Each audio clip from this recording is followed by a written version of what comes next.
tal, amigos? Muy buenos días, bienvenidos a una emisión más de Conciencia Planetaria. Son las 10:12. Quédese con nosotros. Quizá hoy está uno de los mejores astrólogos que ha dado México en los últimos años, junto con Walter Anliker, Jesús Sandoval y pues el ya afinadito, el gran carnalito Luis Lesur.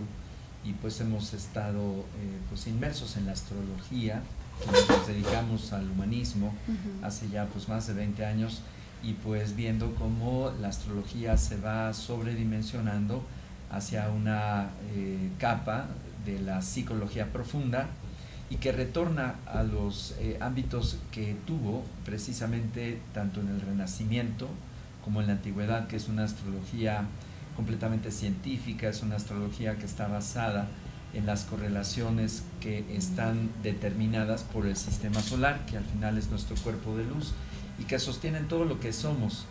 Entonces este programa lo vamos a dedicar a la dimensión de la gran transformación que va en marcha para la sociedad, porque forma parte de la vida en la Tierra. La astrología tiene mucho que decir en relación a dos componentes, uno que es muy importante, que son las cuadraturas. Hay una cuadratura muy importante con Urano y también con Plutón, y qué mejor que nos hable de esto uno de los expertos en astrología, además doctorado en filosofía, que es Alejandro Gómez Agüero. Y también vamos a hablar sobre el Día Mundial de Nuestra Madre Tierra. Ya está todo listo para cumplir 25 años de ofrenda, en la que de manera continua nuestro grupo de danza y tradición de insignias aztecas, primero con Anita y después ahora con Jesús Jiménez Salgado, pues han venido manteniendo esa cohesión, esa participación de más de 20 organizaciones que somos de base, pero se dice fácil para este año. Son 12 sedes, 3 países, son más de 80 participantes, en los que durante lunes al domingo, que es la caminata del Día de la Tierra, pues participan miles de personas. Esto será del 13 al 19 de abril del mes que entra, porque recuerden que el tercer domingo de abril la ONU convoca el Día de la Tierra. Así que de todo esto vamos a hablar el día de hoy. Y saludo a mi compañera de fórmula, Pilar Medrano. ¿Cómo estás? Hola, Gerardo, muy buenos días. Pues encantada como siempre de estar aquí. Sí, pues tenemos aquí en el estudio a Alejandro Gómez Agüero. Él es muy entusiasta del estudio humanístico, desde luego experto en religiones. También ha hecho pues una inmersión en las organizaciones espirituales, en la GFU, en la UM, en un montón de organizaciones, sí, consejos religiosos. Nos ha tocado la suerte de fundar organizaciones, la Red de Conciencia, etcétera, Cali Mesico. Así que pues nos ha dado acompañamiento hace muchos años en esta tarea que ha sido humanismo, comunicación, y pues estamos haciendo una plática con él para que muy pronto se quede con el programa de astrología del Planeta 2013, que no tenemos. Sí, estaba Yuriria Robles, pero sus nuevas obligaciones con la directora de la Lotería Nacional, y ahora que hizo esta pues progresión de los estudios de la astrología maya, que coordinó Sergio Calderón, que es mayólogo, empezaron a hacer las correlaciones entre las casas astrológicas que están dimensionadas en el firmamento, sí, del ecuador celeste, cuáles son los equivalentes de la judiciaria sumeria, que es la babilónica que conocemos, sí, Cáncer, Leo, Capricornio, son constelaciones. Bueno, pues los mayas, como buenos astrónomos, también dimensionaron el cielo, pero no en 12 partes, sino en 13, y se hacen 13 carriles. Entonces estos 13 carriles es en donde circulan los planetas. Okay. Y Sergio Calderón, basado en el Códice de Dresden, ya tiene todo mapeado, y es una aportación muy importante porque esa correlación sí está actualizada. Las correlaciones en astrología tienen un desfase. Ahorita le vamos a preguntar, que es algo complicado, porque decimos que estamos en Géminis cuando no estamos en Géminis, pero bueno, es parte también de los temas que nos interesa platicar con Alejandro. Alejandro, muy buenos días. Buenos días. Bienvenido a tu casa. Muchísimo gusto en estar contigo. Como he comentado, desde Cali Mesico, Somefer, Sociedad Mexicana de Filosofía Hermética, la Red de Conciencia, y pues los encuentros en los que has participado, pues siempre eres muy amable de atender esta solicitud a que siempre participas, siempre que te hemos invitado. Yo no recuerdo una vez que hayas dicho que no. Intentamos estar siempre. Qué bueno, eso es qué muy lindo bueno. de tu parte. Vamos con este asunto que el cielo es nuestro cuerpo estelar. Aunque nosotros estamos muy pequeñitos, vivimos en el Sol. La magnetosfera, que es la cauda electromagnética, pues invade todo el sistema solar. Y es como la clara de un huevo, que está la yema, que es el Sol, la clara es el mayor componente, y nosotros estamos dentro de la clara, respiramos luz, así como también respiramos aire. Nuestro cuerpo electromagnético respira esa energía. Y cada uno de los movimientos de los planetas y sus circunvoluciones y sus tránsitos que retornan al mismo sitio observados desde la Tierra, nos van afectando. Una de las mejores marcas pues es la luna, que le da a la mujer esta cadencia de los ciclos menstruales, por solamente dejarla ahí en un aspecto. Sí, por un ejemplo. Por un ejemplo. Pero además los planetas lentos pues nos enmarcan una dimensión social, que además los planetas interiores son una dimensión individual.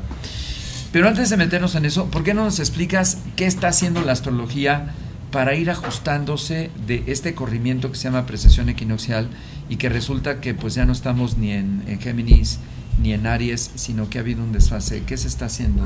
Mira, la precesión equinoccial es un punto de mucha polémica, porque precisamente es el principal o de los principales argumentos que utilizan los, entre comillas, científicos para desacreditar la astrología. Pero lo que tenemos que recordar es que la astrología tiene una connotación no heliocéntrica, sino que su centro gira alrededor de la Tierra. Es decir, viene de tiempos ancestrales en donde se consideraba que la Tierra era el centro del universo, ¿no? Sin la manotazo. Que la Tierra era el centro del universo. Entonces, posteriormente viene Copérnico, etcétera, toda la revolución que se dio, Galileo, el Renacimiento. Cambiaron, dijeron sí, el Sol es el centro del universo. Los astrólogos, que ellos eran astrólogos además. Y científicos. Sí, eran astrólogos y científicos. No se había separado todavía este debate. No, eran astrólogos, eran científicos y eran devotos del Dios cristiano además, eran devotos y creyentes, y le agradecían a Dios el haberles permitido ver que el Sol, etcétera, etcétera. Entonces, después de esto, la astrología admitió plenamente eso, el sistema heliocéntrico, pero siguió funcionando de acuerdo al sistema anterior, es decir, siguió funcionando de acuerdo a que la Tierra era el centro del universo. ¿Por qué? ¿Por qué lo siguió haciendo? Porque estamos aquí recibiendo la misma influencia, la influencia la recibimos igual, no cambia en lo absoluto. Los que estamos recibiendo esa influencia somos los seres humanos que estamos en la Tierra, y entonces seguimos considerando la astrología clásica desde un punto de vista, le llamamos tropical, es decir, desde la Tierra. ¿Qué sentido tiene esto de que considerar a la Tierra el centro del universo? Bueno, pues tiene un sentido muy profundo. No solo la Tierra, cada individuo, cada ser humano es el centro del mundo, es el centro del universo. En la medida en que cada uno de nosotros concienticemos plenamente eso, vamos a llegar a ser superhombres, ¿sí? Cada uno somos centro, y eso no implica oposición. El problema es que se ha desarrollado mucho, sobre todo en el pensamiento occidental, una forma de pensar oposicionista. Entonces, en competencia. Entonces, si yo soy centro, tú ya no eres centro, y si tú eres centro y yo soy centro, entonces nos vamos a dar en la torre. No, de ninguna manera. Los goles soy yo y no exactamente. No, de ninguna manera. Y para ejemplo de esto, por ejemplo, tenemos el sistema planetario. Cada uno de los planetas es el centro de su propia órbita, y sin embargo orbita en perfecta armonía con respecto al resto de los planetas y con el centro del sistema, que es el Sol.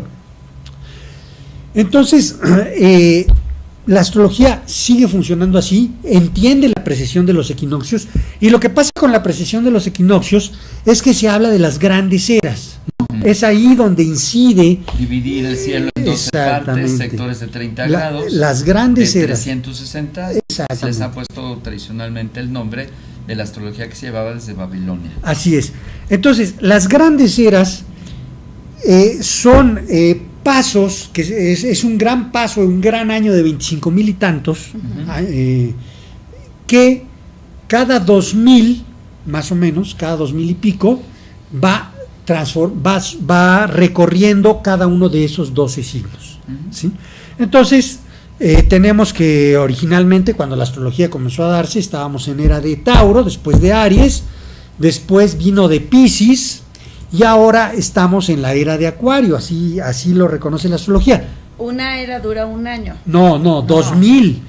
2000. Sí, porque claro. 2000. Te explico, todo el sistema solar sí. tiene este movimiento sobre el eje del Sol. Sí. Y esa velocidad es 70 años, un grado. Cuando tú multiplicas un grado por 360, es multiplicar por 70. Y eso te da 25,920. Eso se le llama la precesión equinoccial, que es la velocidad en donde gira el sistema solar con todos sus componentes. Entonces, lo que tú ves todos los días, claro, va cambiando pero muy lento. Las estrellas fijas, los planetas van a una revolución rapidísima. Pues el Sol cambia cada 12 horas en términos día-luz. La Luna 28 días. 28.4, 28.25 para hacer el bisiesto. Y así cada planeta va generando sus propios mecanismos de sus tiempos alrededor del Sol, que son sus tiempos orbitales. Sí. Entonces, todo este concierto de movimientos, eso es lo que genera un debate en términos de que lo que observamos hoy, que dicen los astrólogos, que corresponde a tal signo, ya no es, pero dice Alejandro, ¿qué crees? No importa cómo lo llames, la influencia ha sido la misma. Claro. Porque es un asunto de apreciación cultural. Exacto. Sí, y es un trasfondo. Es decir, la era en la que vivimos es un gran trasfondo en donde se da todo el resto de movimientos astrológicos. El trasfondo pisciano no es fácil comprender esto porque hay que estudiar procesos históricos de 2000 años, ¿no? Claro. Y poder ver y poder interpretar, bueno, qué ha sucedido en los 2000 años, que más o menos empezó con la venida de Jesucristo, la era de Piscis, ¿no? Entonces, durante esos 2000 años de la era de Piscis, hubo ciertos patrones constantes en la humanidad. Uno de ellos fue la fuerza de las religiones, precisamente. La fuerza de lo sagrado. La fuerza de lo sagrado institucionalizado. Sí. Y el poder del sometimiento a eso, ¿no? Sí. Porque la característica de Piscis es yo creo. Sí. Entonces no se tomaba tanto en cuenta el efecto de la ciencia y la tecnología más que para unos cuantos. Claro. Y los verdaderos místicos estaban más allá de la creencia para convertirse realmente en analistas del desarrollo de nuestra mente en etapas trascendentes y se convierten en grandes científicos al final del día. Sí.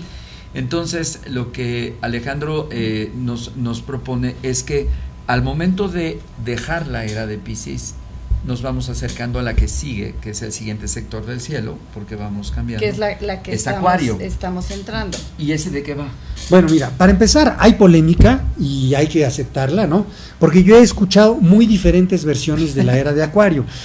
Más o menos desde el final de la Segunda Guerra Mundial. De hecho, se dice que la Segunda Guerra Mundial fue ya el detonador, fue la conflagración final, el fracaso rotundo de las estrategias de la era de Piscis que nos llevó a esa guerra y que a partir de ahí comienza la de Acuario. Pero sí hay polémica en cuanto al momento exacto de comienzo. Hay unos que lo ubican ahí al mero final y otros que la recorren un poco más hacia el siglo XXI, finales del 20. Hay quienes la quieren conjuntar con el final del Batum 13, pero fíjate que si estamos hablando en términos tan amplios, pues 70 años, claro, para el ser humano es muchísimo, pero para el espacio y el infinito no es nada. Hay otra polémica en relación con la era de Acuario, que es la siguiente: la cuestión del avatar. El avatar es una figura de la antigua religión védica de la India, que son las encarnaciones del gran dios o de Vishnu, ¿no? Entonces se dice, la antigüedad hindú menciona exactamente que en cada era Vishnu, la gran divinidad, o como se llame, manda a un ser especial o un iluminado, una especie de Meteot, ¿Para qué? Para ayudar a esta pobre humanidad, ¿no? ¿Y qué sucede en cada era? Entonces, para la era de Piscis se admite, más o menos en general, porque además fue durante, más o menos a su comienzo, que era Jesucristo el avatar. Y entonces hay una gran polémica para que el avatar, yo he escuchado el avatar de la era de Acuario, entonces ciertas personas dicen, no, mi maestro es el avatar de Acuario. Ah, sí, ¿no? claro, cada uno. Eso a mí en lo personal... Su maestro, su gurú sí, favorito. exactamente, exacto, ¿no? Me ha dado mucho para reflexionar, y yo a lo que he llegado es a que definitivamente no hay un avatar para una era, hay varios avatares para una era, para una misma era. Una era de 2000 años puede tener Sí, porque varios. simultáneamente, si tú revisas la línea de tiempo comparado del tiempo histórico que vivía Asia, Europa y Mesoamérica, están floreciendo varios maestros durante la misma franja. Sí. Quiere decir que este florecimiento es de toda la humanidad, es simultáneo, y claro, como la mayor influencia que impone el criterio es el cristianismo, pues es la mayor propaganda. Claro. Pero eso no quiere decir que sea menos importante el avatar mesoamericano, que en el año 1000 es Quetzalcóatl, en China en el año 1000 es Huan Ti, en Europa son los grandes místicos del cristianismo, que son los avatares de las grandes abadías. Estoy hablando de San Albano, por ejemplo, que hacen Cister y Cluny. Entonces ellos modelan incluso las cruzadas. Entonces es un asunto de dimensionar de manera correcta la capacidad que tiene el ser humano para florecer en lugares importantes. Y el mensaje de todos, el fondo del mensaje es el mismo. Exacto. Nada más que los métodos van siendo distintos, claro, porque tienes un resonante cultural. Exacto, a la situación tienes y el momento que se resonante geofísico, presenta, porque no es la misma energía en los trópicos que en el paralelo 21, el clima cambia por completo. Y luego el asunto de tu propio modelo y cómo quieres ingresar a esta experiencia y la compartes a tu comunidad. Yo creo que ahí está el debate, ¿no? Sí, pero además respecto a lo que mencionabas de las diferencias culturales, esa es también una característica muy interesante de la era de Acuario, porque lo estamos viviendo. La era de Acuario es una era de globalización, es una era donde las diferencias culturales se van difuminando, es una era donde ya no hay esta sumisión, de ninguna manera de sumisión, de ninguna manera de creencia. Es una era de muchísima independencia individual, ¿no? Cada uno configura su propia red de creencias. Pues ya ves tu maquinita y tu computadora, tú tienes tu propio escenario. Totalmente. Y entonces esa es la distintiva de la era de Acuario. También es un distintivo de ella la dilución de las autoridades. Las autoridades se van diluyendo, cada vez menos gente. Van dando acompañamiento a la inteligencia colectiva, pero ya no la rigen. No, ya no la No la ordenas. Ya no hay regencia. regencia. Dices, tú haces esto, ¿de parte de quién? Ya no hay regencia. Y es consenso otra vez, ¿no? Sí, ya no hay regencia. Inclusive la astrología que hemos heredado, la nomenclatura astrológica la heredamos concretamente de la Edad Media. Y en la Edad Media lo importante eran los reyes. En la astrología todavía se habla con esa palabra de regencia. Esa probablemente también vaya a irse transformando ahí la nomenclatura astrológica. Sí, claro, porque hoy en día ya no puedes hablar de regencia. Ajustando, ¿no? Exactamente. Dicho esto, entonces abandonamos el yo creo al yo pienso. Pero sin lugar a dudas. Y entonces el planeta que es regente para cada signo que estaba dominante durante 2000 años, en la época de Piscis es de manera muy simpatética es la luna. Y la luna nos da cambios muy rápidos, pero también nos cicla con una fortaleza que está sustentando nuestra realidad de nuestra percepción corporal. Entonces todo es emocional, todo es muy de inteligencia a través del cuerpo, y las limitaciones son importantes porque no despliegas solamente con ese equipo mucho más allá de lo que crees. Sí. Pero el universo no es solamente lo que crees. No, hay cosas que hay. Más exacto, créaselo o no creas. Esto no rige a la totalidad, porque de ese asunto pisciano, pues muchos se volvieron acuarianos en Piscis. Totalmente. Y se adelantaron a su época. Totalmente, siempre hay, ¿no? Siempre hay los adelantados. Y siempre hay los que se siguen quedando atrás. Incluso hoy en día lo puedes aunque ya estamos en la era acuariana, y las mismas, por ejemplo, las instituciones religiosas de gobierno que vienen de allá, siguen ahí, cargando, son ya verdaderamente esqueletos andantes. Son obsoletos, pero ahí van. Y tú dices entonces que una institución, sea religiosa, gubernamental, tecnológica, científica, la que sea, al final es un gobierno, tendría que ajustarse a estos nuevos mecanismos acuarianos. No solo tendría que ajustarse, quiéralo o no, se va a ajustar. No hay de otras. Readaptar, sí, ¿no? Tienen que hacerlo. Ahora sí, entramos en materia en términos de por qué los planetas lentos, que son los exteriores, los planetas interiores son Mercurio y Venus. La Tierra misma nos autorregula, porque también hay que estudiar a la Tierra en sí, la Tierra y sus procesos. Y luego los planetas exteriores vienen en pares: Marte, Júpiter, Saturno, Urano, Neptuno y Plutón, que son los planetas modernos.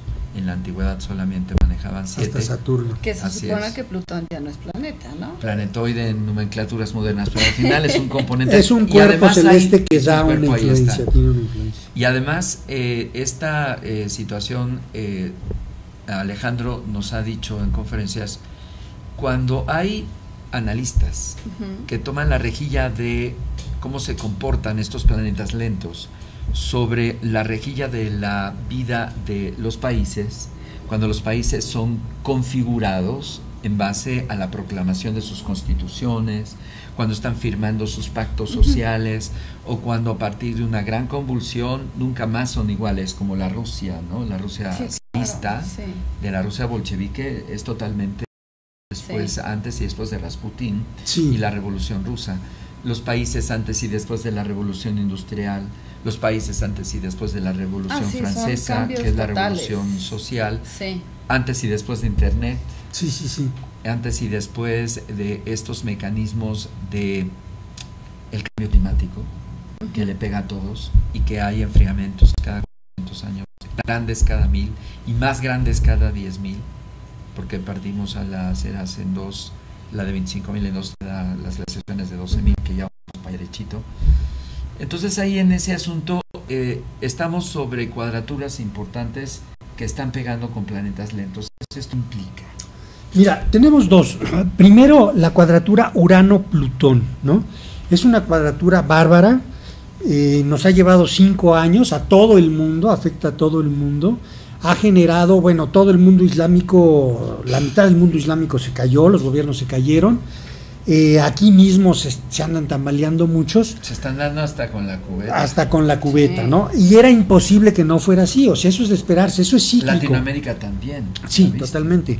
Eso es cíclico, o sea, la cuadratura Urano-Plutón podrá tardar más o menos 40 años, cada 40 años más o menos. Va viendo cuadratura, oposición, cuadratura, conjunción, cuadratura, oposición. Cíclicamente, ¿no? Ahora, en este caso, qué condiciones especiales tiene? Que se dio en signo cardinal. Capricornio, Plutón en Capricornio, Urano en Aries. Entonces, Aries es el signo de la guerra, ¿no? Aries es el signo más guerrero. Fuego y Urano, y fuego y Marte, Urano está ahí. Entonces, por eso ha tenido esas connotaciones tan violentas que inclusive las pudimos haber visto reflejadas en nuestra vida individual, sobre todo los Capricornio, Cáncer, Libra y Aries, los signos cardinales, que están más o menos entre 8 y 15 grados, seguro que lo han vivido, ¿no? Que lo han vivido en cambios su vida importantes personal. en su vida. Pero claro. no solo cambios, sino a veces convulsiones transformadoras. Exactamente, convulsiones transformadoras. En donde no te preguntan, oye, ¿quieres? Oye, ahí estás. O sea, ya estás en la revolcadera. Esa es una. La otra que estamos viviendo muy interesante y muy importante, esa me afectó a mí, qué lástima. Sí, a mí la de Cáncer. Bueno, sí, pero la otra es la que me afectó a mí, que es la de Neptuno-Saturno, es una cuadratura Neptuno-Saturno. Entonces, esa es poco conocida, ¿por qué no nos explica las implicaciones? Mira, Neptuno es el planeta de lo difuso, ¿no? Simboliza lo difuso. Saturno, que era el último planeta de la astrología clásica, era lo más alejado que se veía. Entonces Saturno simboliza el tiempo y simboliza los límites. O sea, el mundo es así, es la estructura. Hasta aquí, y cuando pega Saturno cambia todo. Claro, sí. Es el gran reestructurador. Estructurador, Saturno. ¿Qué pasa? que así era el mundo, incluso aun cuando ya habían descubierto el sistema heliocéntrico en 1500 y tantos, seguía llegando el límite hasta ahí.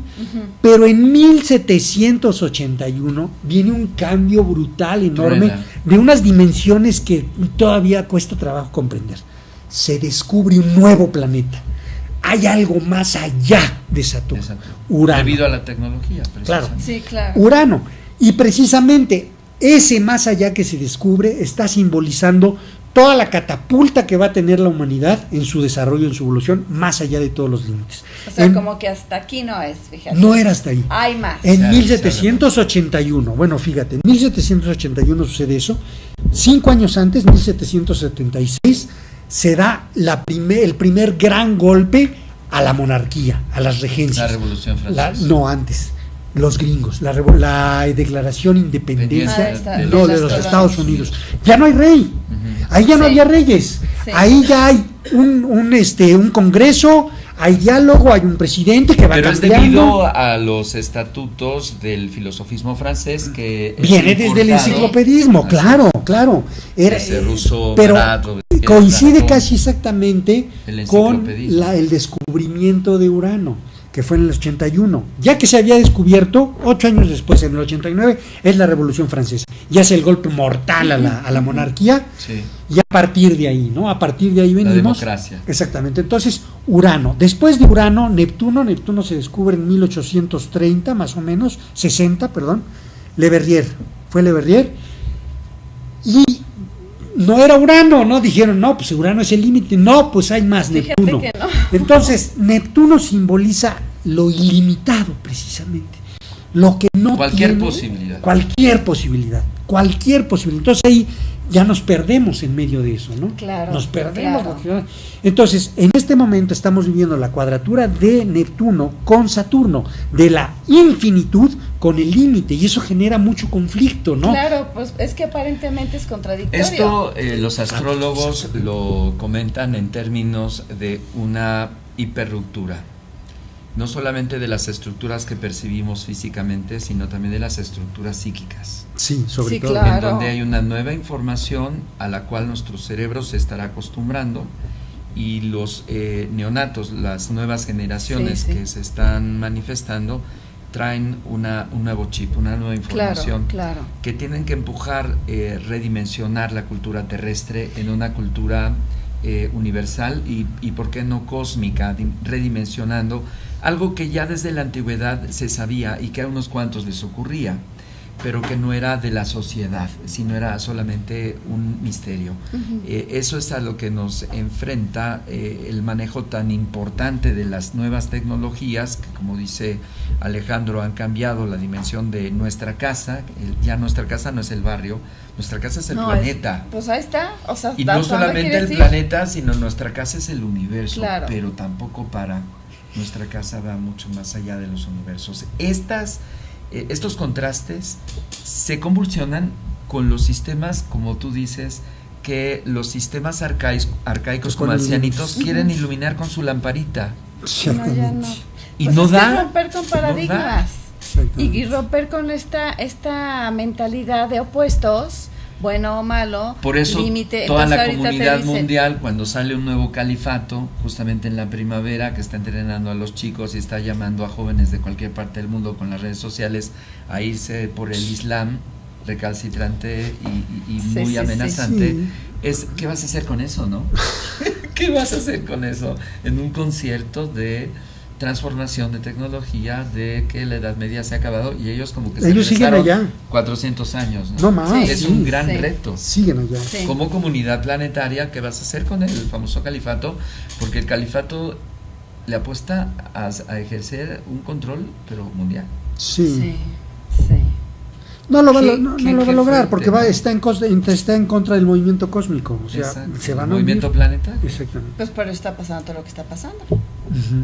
Bueno, y entonces esta primavera, fíjate, temblor, luna nueva, cuadratura, eclipse Pasumá, es decir, los cielos fuerte, hablan, ¿no? potentísima, ¿no? potentísima. O sea, ¿qué nos pasa? Potentísima, ¿no? Hay que aprovechar. O sea, esas son fuerzas cósmicas. Entonces, ahí están. Cada quien las quieres aprovechar para la destrucción, bueno. Ahora, las quieres aprovechar para construir, para sembrar, para crear, para crecer, claro, aprovéchalas. Claro. Cada quien las puede aprovechar como quiera.